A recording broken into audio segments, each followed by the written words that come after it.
ఇంటి వైద్యాలు ఇవే హోమ్ రెమెడీస్ అంటూ ఉంటారు. ఇప్పటి వాళ్ళకి ఇవి అంతగా తెలియవు. పాతకాలం ఇంటి వైద్యాలు, చిట్కాలు, యాలోపతిక్ మెడిసిన్స్ వచ్చాక తగ్గిపోతూ వచ్చాయి. ఈ రోజుల్లో కాస్త నలతగా ఉంటే చాలు, డాక్టర్ దగ్గరికి వెళ్ళి మందులు రాయించుకుని వేసేసుకుంటున్నారు. నిజమే, యాలోపతిక్ మందులు వెంటనే బాధని తగ్గించేస్తాయి. అప్పటికప్పుడు ఉపశమనంతో పని గడిచిపోయి హాయిగా ఉంటుంది. ఎందుకంటే ఈ కాలం బిజీ స్కెడ్యూల్లో అంత సహనం, సమయం ఎక్కడిది? మిరియాల కషాయం తాగి ముసుగు తన్ని పడుకోవడానికి తెల్లారి లేస్తే 1,00,000 పనులు తరిమేస్తూ ఉంటేను. ఒకప్పుడు చికెన్ పాక్స్, మీజిల్స్, మమ్స్ చాలా సాధారణంగా పిల్లలందరికీ వస్తూ ఉండేవి. కలరా, ఆస్మా, నిమోనియా, టైఫాయిడ్, మలేరియా లాంటివి. అంతెందుకు, పోలియో వచ్చి ఎంతమంది బాధపడ్డారో చెప్పలేం. మెడికల్ సైన్స్ అభివృద్ధి చెందడం వలన ఎన్నో రకాల వైద్యాలు, చికిత్సలు కనుక్కున్నారు. ఇమ్యునైజేషన్స్ అంటే టీకాలతో ఇప్పటి తరం వారు బతికిపోయారు. మీకు గుర్తు ఉండే ఉంటుంది, మన చిన్నప్పుడు జ్వరం వచ్చినా, జలుబు చేసినా మిరియాల కషాయం ఇచ్చేవారు, ఆవిరి పట్టించేవారు. జలుబు చేస్తే సరి అన్నంలో మజ్జిగ వేసేవారు కాదు, పాలల్లో పసుపు వేసి లేదా ఓ చెంచాడు తేనో ఇచ్చేవారు. దగ్గుకి కరక్కాయ బుగ్గలో పెట్టుకోమనేవారు.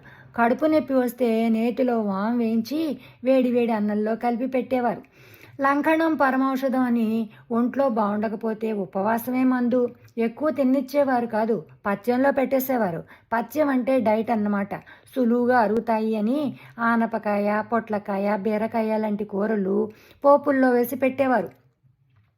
నోటికి హితవ కోసం వేడి వేడి చారు, కరివేపాకు పొడో, పాత చింతకాయ పచ్చడో, ఓ చిన్న నిమ్మకాయ బద్దం అన్నంలో నెయ్యి వేసి కలిపి పెట్టేవారు.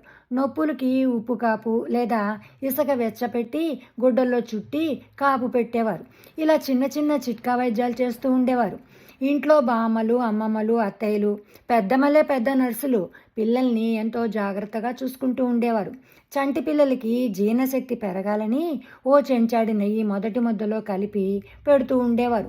టేనుపులతో పాలు అరగకుండా పొట్టనొప్పితో పిల్లలు ఏడుస్తూ ఉంటే సోంపు కానీ జీలకర్ర కానీ నీళ్ళల్లో మరిగించి పట్టేవారు. కాన్స్టిపేషన్కి ఆముదము, విరోచనాలకి ఓ చిన్న చిటికెడు ఇంగువని కాల్చి గోరువెచ్చని నీళ్ళల్లో కానీ పెరుగులో కానీ కల్పిస్తూ ఉండేవారు. అరటిపండు ఒకటి పెడుతూ ఉండేవారు. పొంగు అంటే మీజిల్స్, ఆట్లమ్మ అంటే చికెన్ పాక్స్. ఇవి వచ్చినప్పుడు సూదింగా ఉండడానికి వేప కొమ్మలతో ఒళ్ళంతా రాసేవారు. ఒంటికి నువ్వుల నూనె రాసి వేపాకుని కొంచెం పసుపు వేసి రుబ్బి ఆ ముద్ద ఒంటికి రాసి నీళ్లు పోసేవారు. దురదలకు కూడాను పసుపు, వేపాకు వాడేవారు. హారతి కర్పూరం నూనెలో వేడి చేసి రాస్తూ ఉండేవారు. దెబ్బ తగిలితే పసుపు, కోసుకుంటే పంచదార అద్దేవారు. చెవుపోటుకి వెల్లుల్లిపాయ ఒకటి గోరువెచ్చటి నీళ్లలో నూనెలో వెచ్చ చేసి ఓ 2 చుక్కలు చెవులో పోసేవారు. పన్ను నొప్పి వస్తే లవంగా చప్పలించమనేవారు. ఉప్పు అద్దడం మామూలే. కండ్ల కళకలు అంటే కంజంక్టివైటిస్, పింక్ ఐస్ వస్తే పటికరాయి, ఇదో రకమైన లవణం, మినరల్ సాల్ట్, దీన్ని నీళ్ళలో వేసి ఆ నీటితో కళ్ళు కడిగేవారు. ఏమాత్రం ఒంట్లో బాగుండకపోయినా నీళ్లు మరిగించి చల్లార్చిచ్చేవారు. వానాకాలంలో ఆకుకూరలు, పచ్చికూరలు ఎక్కువగా వాడేవారు కారు, పురుగులుంటాయని. ఎండాకాలంలో మజ్జిగ బాగా తాగమనేవారు. ఇలా ఆ ఋతువులను బట్టి, వాతావరణాన్ని బట్టి వంటకాలు చేస్తూ ఉండేవారు. ఇవే కాకుండా నువ్వులుండలు, పచ్చిశనగలు, అరటి పండ్లు లాంటివి పేరెంటాల్లో ఇచ్చేవారు. ఇవి కూడా వయసులో ఉన్న ఆడవాళ్ళకి, పిల్లలకి ఆరోగ్యాన్ని కలిగించడానికే. ఇలాంటివి ఎన్నో. ఇవన్నీ కూడా మన చిన్నప్పటి తీపి జ్ఞాపకాలలో కొన్ని.